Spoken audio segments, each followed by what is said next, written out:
大家好，又喺夫婦領導系列第二講同大家見面，我係 Alan。我係 Eva 其實 Alan 呢個夫婦領導系列，其實夫婦又點樣會關領導嘅事啊？哦，其實係好有關係㗎。首先，我哋要睇下咩叫領導力先。呢個係阿 Wright 嘅一個嘅領導力嘅定義啦。佢話領導力係一種嘅關係，喺關係之中咧，一方咧就向另一個人進行一個投資，然後影響對方嘅行為啊、願景啊、價值觀啊各方面嘅嘢。咁所以如果你喺夫婦嘅關係裏邊咧，夫婦嘅領導，我哋嘅定義就係咧，夫婦領導係喺個關係裏邊咧，夫婦嘅一方對另一方主動投資佢嘅生命、時間各方面，係影響對方咧成為一個更好嘅人。所以如果從呢個嘅角度嚟睇咧，夫婦領導同夫婦關係咧係非常之有關係嘅喎。咁喺呢個領導學嘅理論裏邊咧，轉化型領導係最多人研究嘅一個嘅領導。咁佢好多時候同佢一齊相對比嘅咧，就係放任型領導同埋交易型領導。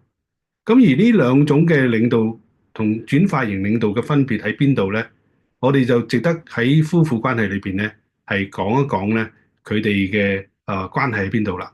咁首先嚟講講咧。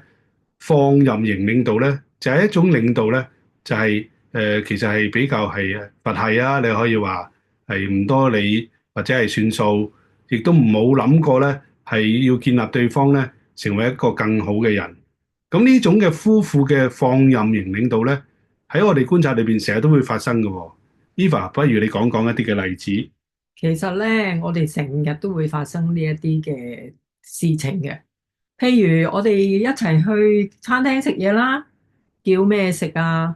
當叫嘢食嘅時候咧，可能太太就好關注丈夫個健康啦。咁當丈夫叫一啲好唔健康嘅嘢，太太咧就好緊張啦。跟住可能咧就會提議啊，不如你叫呢啲，叫呢啲咁。但係一般可能都未必會有一個好嘅效果。於是咧，太太咧就好可能咧唔再出聲啦。咁樣就由得佢，佢中意叫咩就叫咩啦。但係其實自己個心咧就係唔開心嘅。所以呢一種嘅情況咧，就係太太已經放棄咗，即係去幫對方咧，成為一個更好、更健康嘅人。咁呢種嘅放棄嘅情況咧，係常常會發現嘅喎。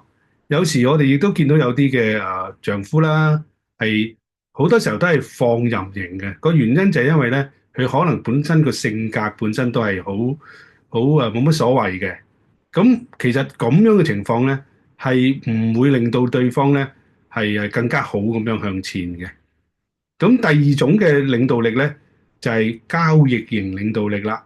交易型領導力咧，其實就係一種咧係用一種交易嘅方法，即係話如果你咁，我就咁對你；如果你唔係咁，我又用另外一種嘅情況嚟對待你。嗱，咁樣嘅交易型領導咧，喺夫婦關係咧，其實成日都會我哋觀察到嘅喎。咁又舉翻頭先去餐廳叫嘢食呢個例子啦。同時間咧，可能咧，當太太提議丈夫，不如你叫呢啲啦，呢啲比較健康啲㗎。咁如果丈夫咧，哇，好聽話，聽晒太太講，哇，好啦，叫呢啲啦。雖然自己唔係好中意食，都聽太太話啦。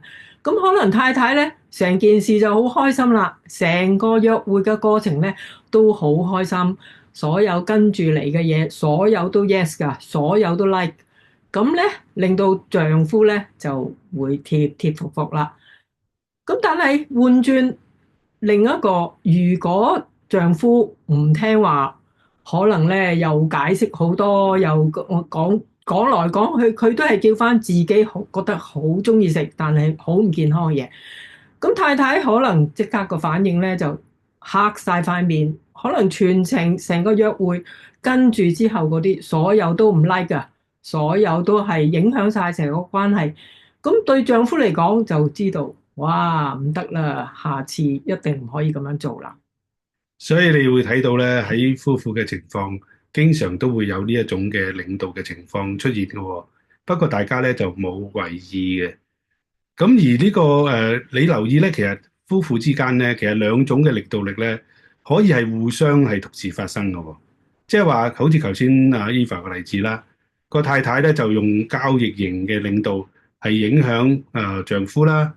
咁但係如果丈夫咧發現咧係用一種被動嘅態度嚟面對，知道太太係咁噶啦，即係如果做佢想我做嘅嘢，佢就會 happy，唔做咧佢就唔 happy。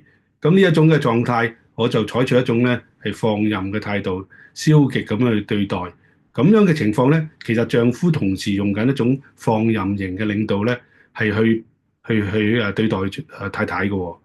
咁所以你睇到其實咧兩種嘅情況會經常喺夫婦嗰個情況出現嘅。但係如果從領導學嗰個嘅理論去睇咧，呢兩種嘅領導力咧，其實都唔會好好咁樣，好有效咁樣咧，去引導對方咧係走向一個更好嘅方向，就係幫對方成為一個更好嘅人。咁而轉化型領導力咧，將會係喺夫婦嘅關係裏邊咧，係最能夠影響對方咧，係成為一個更好嘅人。咁我哋喺下次咧，我哋希望詳細討論咧，放任型領導咧，其實喺夫婦嘅情況點樣發生，同埋背後嗰個原因係乜？跟住我哋會再講咧，交易型領導嗰個背後夫婦嗰個原因啦，同埋嗰個嘅情況會係點？然後我哋先至進入講到咧，轉化型領導點解能夠咧好好咁樣幫助對方咧，係成為一個更好嘅人。咁我哋會到時講到咧轉化型領導四個 I 啦，就係個別關懷啦、動機啟發、智力激盪同埋理想影響，係點樣能夠咧係令到對方咧係從心裏邊願意咧係改變，做一個更加好嘅一個嘅人嘅方向走。